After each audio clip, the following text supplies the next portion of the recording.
আলাইকুম, সবাই কেমন আছেন? সবাইকে রামাদান মুবারক। অনেকদিন পর চলে আসলাম নতুন একটা ভিডিও নিয়ে। মাঝখানে অনেক বিজি ছিলাম, তাই তার কারণে কোনো ভিডিও দিতে পারি নাই। বাট আপনাদের সবার ভিডিও আমি দেখেছি, সবার সাথে লাইক কমেন্ট করে সাথে ছিলাম। প্লিজ আমাকেও সাপোর্ট করবেন। আবার রমজান কেমন যাচ্ছে? রমজানের কাজের চাপ কেমন? এই যে আমি হালকা পাতলা কিছু রান্না করতেছি। আজকে রান্না করব ডিম দিয়ে লাউ। ডিমের স্ক্রাম্বলটা করতে ভুলে গেছিলাম, তাই ভেজে এটা লাউর সাথে দিয়ে দিব। আরও থাকবে মাছ আর মুরগি। এই যে মশলাগুলো কষিয়ে নিচ্ছি, তারপরে এখানে লাউ দিয়ে দিব।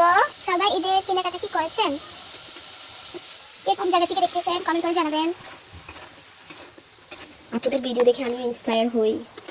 আমিও নতুন নতুন ভিডিও ছাড়ার চেষ্টা করি, কিন্তু সবার জন্য করে উঠতে পারি না, আর এডিটিং করতে অনেক সময় লেগে যায়। লাউটা রান্না বসিয়ে দিয়ে এখন মাছ আর মাংসগুলো একটু ভালো করে ধুয়ে দিব।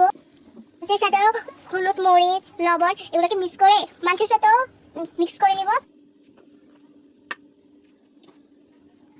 মেডিটেশন করে লিখে দিব। এখানে সব ধরনের মশলা মিক্স করেছি, আদা রসুন গরম মশলা সব মিক্স করে আধা ঘন্টার জন্য রেখে দিব। এটাকে আজকে কিছুটা বারবিকিউ টেপ করে রান্না করব। লাউটা হয়ে গেছে, এখন মাছগুলো বেছে নিচ্ছি। মাছের সাথে কিছু ডিম ছিল, ডিমগুলো বেছে নিচ্ছি। এই যে কথা বলতে বলতে আবার মাছ হয়ে গেছে। এখন পারবো মাংসগুলো। এখন মাংসগুলো বেছে দিব। মাংসগুলো দিয়ে দিলাম। মাংসগুলোকে বেছে দিতে হবে। আশাটা কমিয়ে দিয়ে মাংসগুলো একটু টাইম নিয়ে ভাজতে হবে।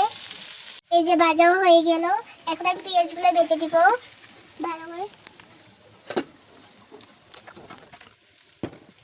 এই যে এখন এটার সাথে মশলা, সব ধরনের মশলা দিয়ে ভালোভাবে কষিয়ে তারপর মাংসগুলো দিয়ে দিব।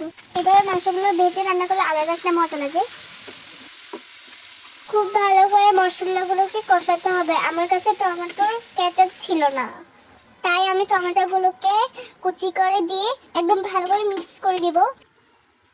এতো কেচাপের মতো লাগে, খেতেও মজা লাগে। এগুলো হয়ে গেলে তারপর এগুলোর মধ্যে মাংসগুলো দিয়ে দিব।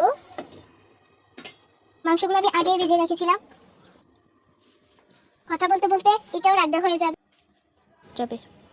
সবার কি মার্কেট করা শেষ?